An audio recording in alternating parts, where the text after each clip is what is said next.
The restaurant manager grabbed my hand just as I turned to retrieve my forgotten purse. His fingers tightened around my wrist, not aggressive, but urgent. He pulled me into his office, locked the door behind us, and whispered with a face drained of color, "Please be strong, ma'am. Do not scream or faint after you see the footage." Those words emptied the air from my lungs. My name is Claire Whitman. I am a business owner, the sole heir to a logistics company my father built over 3 decades. I am practical by nature. I trust facts, not drama. I have negotiated hostile contracts without raising my voice, but nothing prepared me for what I saw that night. Earlier, I had been celebrating my 3rd wedding anniversary in a high-end restaurant overlooking the city. The lights were warm, the atmosphere calm. It felt like a reward for surviving a difficult year. Beside me sat my husband, Daniel Whitman, attentive, well-spoken, the man everyone described as steady and reliable. Across from us sat his mother, Eleanor Whitman, elegant and commanding, and Brooke Miller, the young woman Daniel had introduced years ago as a foster sister from his childhood. That night, Daniel held my hand and asked about my health. I had been dealing with headaches and poor sleep for weeks. Eleanor said it was stress. Brooke agreed and smiled sympathetically. They told me to rest more, to let Daniel take care of things, to trust them. I did. When I realized I had left my purse behind and decided to return alone, I thought it was nothing more than a minor inconvenience. Standing in that locked office, staring at the security monitors, I learned the truth. Because what the camera revealed was not a mistake. It was a plan. And every person involved was someone I loved. Just an hour earlier, everything had looked exactly the way a happy marriage was supposed to look. The restaurant was quiet in the way expensive places often are. Soft music played in the background. Candlelight reflected off polished glass and white tablecloths. Outside the windows, the city lights stretched endlessly, distant and harmless.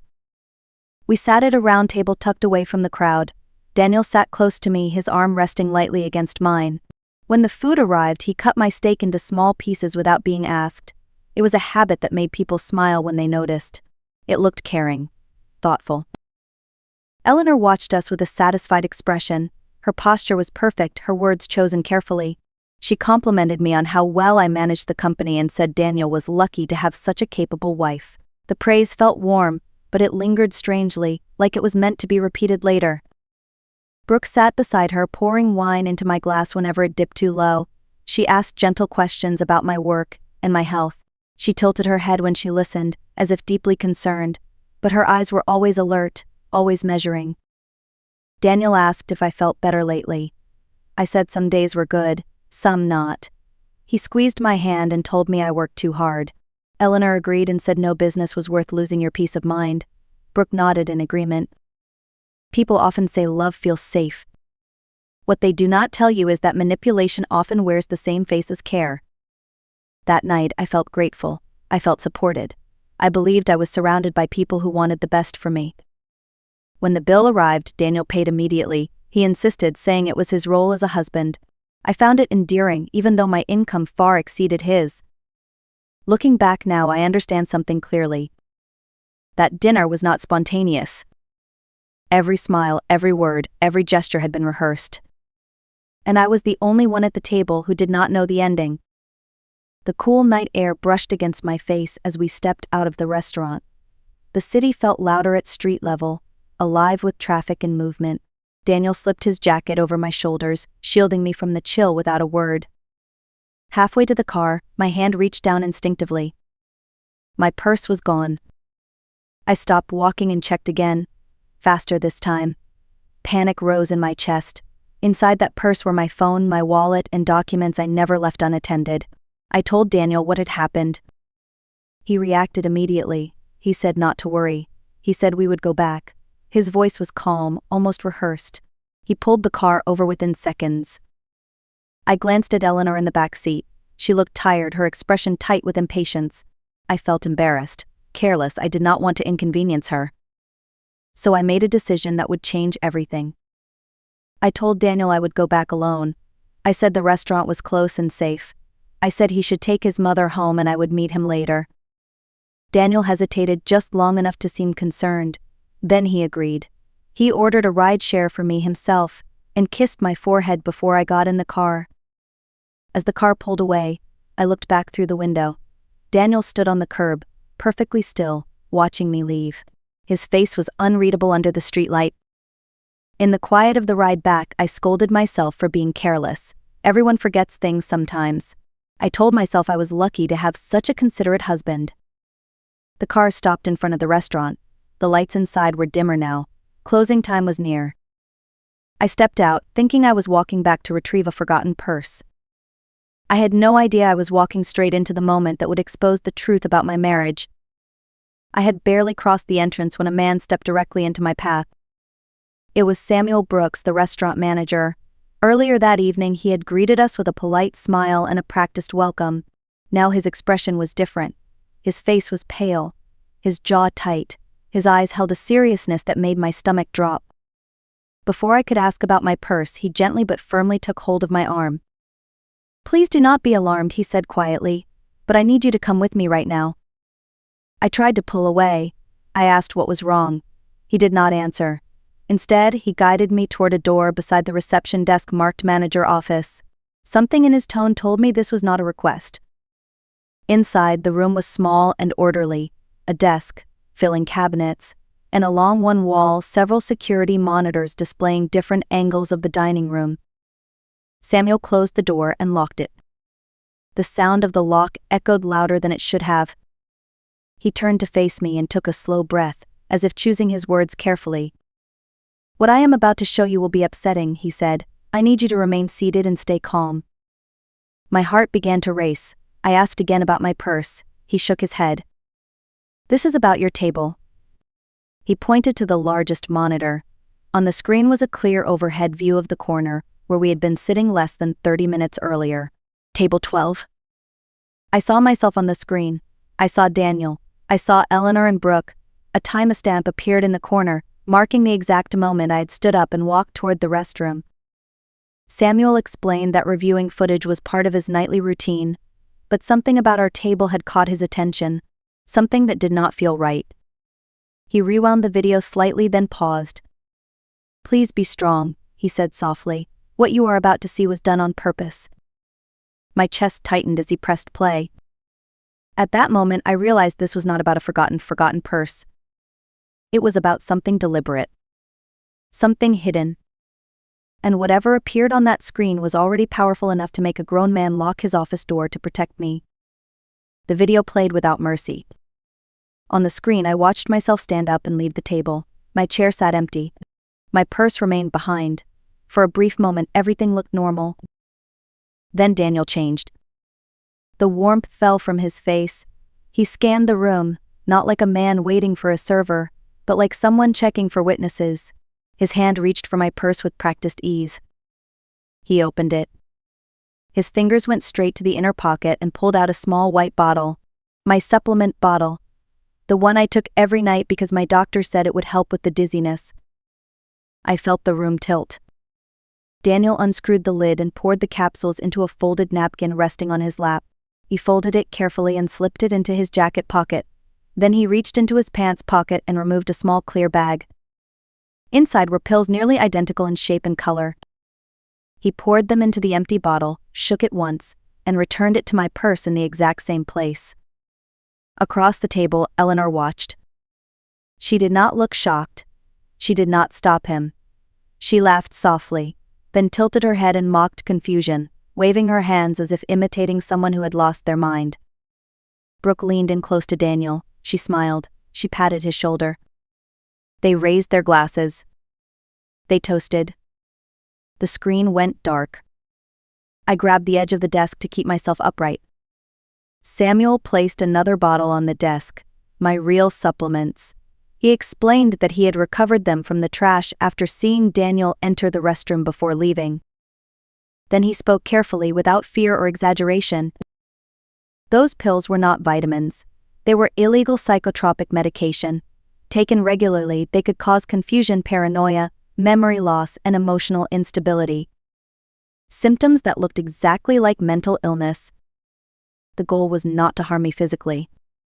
It was to make me look unfit. Unreliable. Replaceable? My phone vibrated on the desk. Daniel was calling. In that moment, I understood the plan completely. And I understood something else just as clearly. If I wanted to survive this, I could not react. I would have to outthink them. I answered Daniel's call with a steady voice and told him I had my purse. I said the manager had found it near the host stand. I thanked him for worrying and told him I was heading home. When I ended the call, my hands were shaking, but my face was calm. Samuel handed me my purse and reminded me gently to keep both bottles, one for evidence, one for appearances. Then he said something that stayed with me. "Silence is not weakness," he said. "It is protection." The ride home felt longer than usual. The familiar streets looked different now, sharper, less forgiving. When I reached our house, I paused at the door and took a breath before stepping inside. Daniel greeted me with a smile that would have comforted me hours earlier. He hugged me tightly and asked if I felt better. I nodded and said I was tired.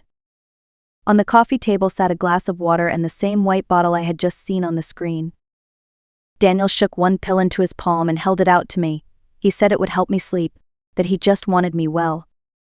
I placed the pill in my mouth and pretended to swallow, hiding it under my tongue as I drank the water. Daniel watched closely. When he was satisfied, he kissed my forehead and told me to rest. In the bathroom, I disposed of the pill and stared at my reflection. My heart was racing, but my mind was clear. This house was no longer safe. From that moment on, I stopped reacting and started observing. Every word, every movement, every smile. If they believed I was losing control, I would let them. Because people who think they are winning make mistakes.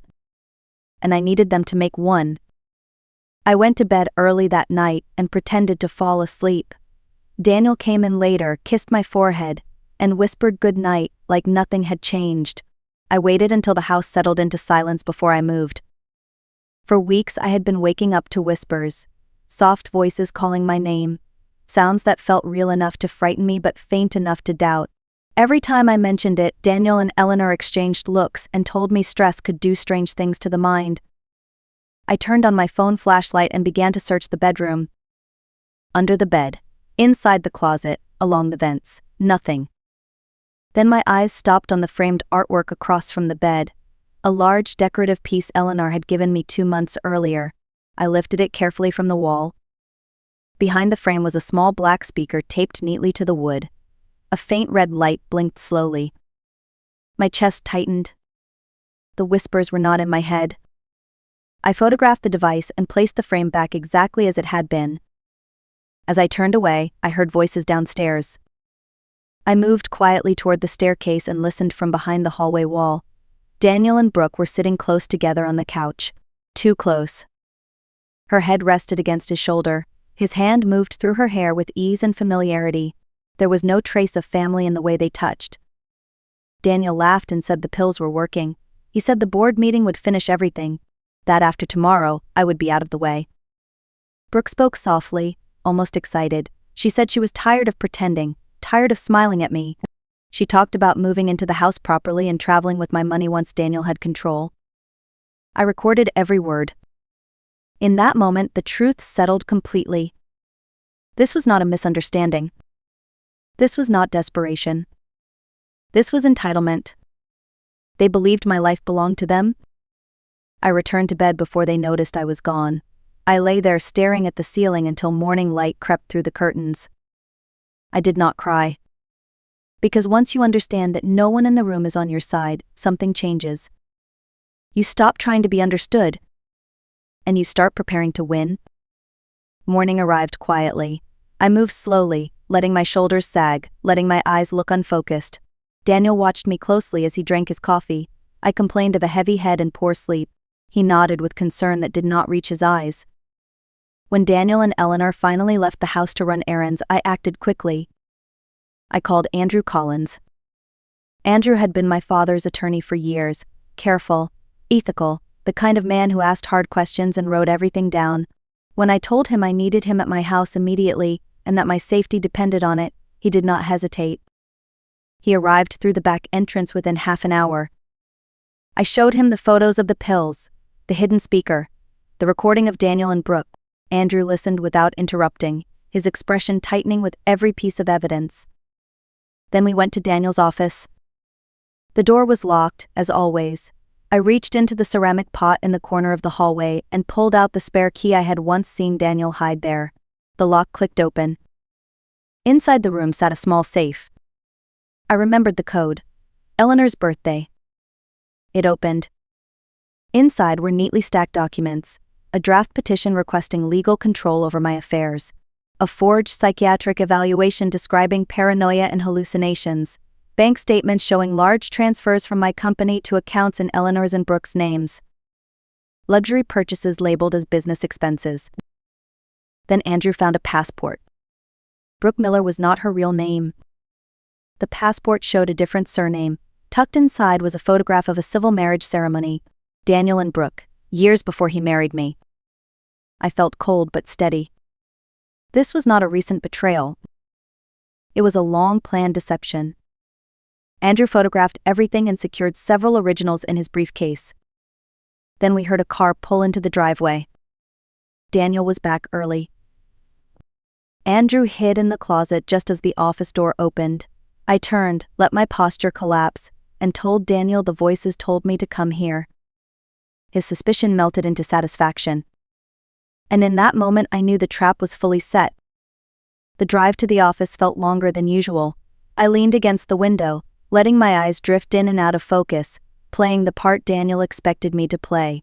He held my hand tightly, as if guiding someone fragile through traffic, and reminded me that I did not need to speak during the meeting. "Just sit and listen," he said softly. "I will take care of everything." Hudson Tower rose above us, all glass and steel. My father's name was etched into its foundation. Seeing it again steadied me. Inside the executive elevator, Daniel explained that a doctor would be present in case I felt overwhelmed. He said it kindly, but the message was clear. If I stepped out of line, someone would step in. The boardroom was already full when we arrived. Faces turned toward me as I entered. Some showed concern. Others showed doubt. I could feel the weight of rumors that had been spreading quietly for weeks. Daniel guided me to the chair at the head of the table, then took the seat beside me. He began the meeting calmly. He spoke about responsibility, about protecting the company from risk. Then, slowly, he shifted the focus to me. He told the room that my health had been declining, that I was confused, unstable, and no longer capable of leading. Documents were passed around, medical reports, legal drafts, everything prepared in advance. A man in a white coat stood near the wall, watching me carefully. Daniel turned to me and asked if I wanted to say anything. His eyes warned me not to. I lowered my head and remained silent. The tension in the room thickened. Board members whispered among themselves. Daniel pressed on, explaining that a temporary transfer of authority would be best for everyone involved. This was the moment he had been waiting for. What he did not know was that every word he spoke was tightening the rope around his own future. Because the trap was not meant for me. It was meant for him. And the moment he reached for my voice would be the moment everything unraveled. I lifted my head slowly and looked around the room. The silence stretched. Daniel shifted in his chair, impatient now, confident that my hesitation meant surrender. I stood. The movement alone startled everyone. My back straightened. The tremor in my hands disappeared. When I spoke, my voice was steady and clear. "I am not unwell," I said, "and I am not confused." Daniel froze. He told the room this was exactly what he feared. He gestured toward the doctor and said I was having an episode. That was when the boardroom doors opened. Andrew Collins walked in first. Behind him were two uniformed officers, and just behind them stood Samuel Brooks, the restaurant manager. The room erupted into confusion. I did not raise my voice. I told the board that my husband had been secretly drugging me with illegal psychotropic medication to create the appearance of mental instability, that the goal was to gain legal control over my company and assets. Daniel shouted that it was a lie. He accused me of manipulation. He claimed the evidence was fabricated. Andrew pressed a button on the laptop. The security footage filled the screen. Every movement was clear. Daniel opening my purse, replacing the pills, Eleanor laughing, Brooke watching proudly. Gasps rippled through the room. Then the audio recording played, Daniel's voice, Brooke's voice, talking about sending me away and spending my money. Daniel tried to stand. The officer stopped him. Andrew presented the financial records next: transfers, forged approvals, hidden purchases. Finally, the photograph appeared, a wedding photo dated years before mine. Daniel collapsed into his chair. The doctor was escorted out. Brooke broke down crying. Eleanor was silent, her face pale. The board voted immediately. Daniel was removed from all authority. As the officers placed him in handcuffs, he looked at me with disbelief. I met his gaze calmly. In that moment, I did not feel victorious. I felt free. Because the story he had written for me had ended. And the truth had spoken instead. The boardroom slowly emptied after Daniel was led away. Conversations dropped to whispers. Some people avoided my eyes, others approached quietly to apologize for doubting me. I accepted it without anger. Fear makes people silent. I understood that now. Within hours, emergency measures were in place. Daniel's access to the company was revoked. Accounts were frozen. An independent audit was ordered. The doctor was reported. Brooke was detained for questioning. Eleanor was arrested later that evening after additional evidence was recovered from the house. I went home alone that night. For the first time in months, the house was silent. No whispers in the walls. No footsteps in the hallway. No performance. I slept without medication and woke up without fear. In the weeks that followed, I focused on healing. Medical checkups confirmed what I already knew. My mind was clear. Therapy helped me process the betrayal. Strength returned slowly, but it returned honestly. The company stabilized. Transparency replaced secrecy. Trust was rebuilt one decision at a time. Here is what I learned. When someone repeatedly tells you that you are confused, fragile, or incapable, pause. Especially if they benefit from your silence. Control often hides behind concern. Do not confront without proof. Do not explain yourself to people committed to misunderstanding you. Find one honest ally. Document everything. If this story resonated with you, like this video, share it with someone who might need it, and tell me in the comments where you are watching from. Subscribe to The Art of Revenge. Because sometimes the strongest revenge is not destruction. It is clarity. And walking away with yourself intact.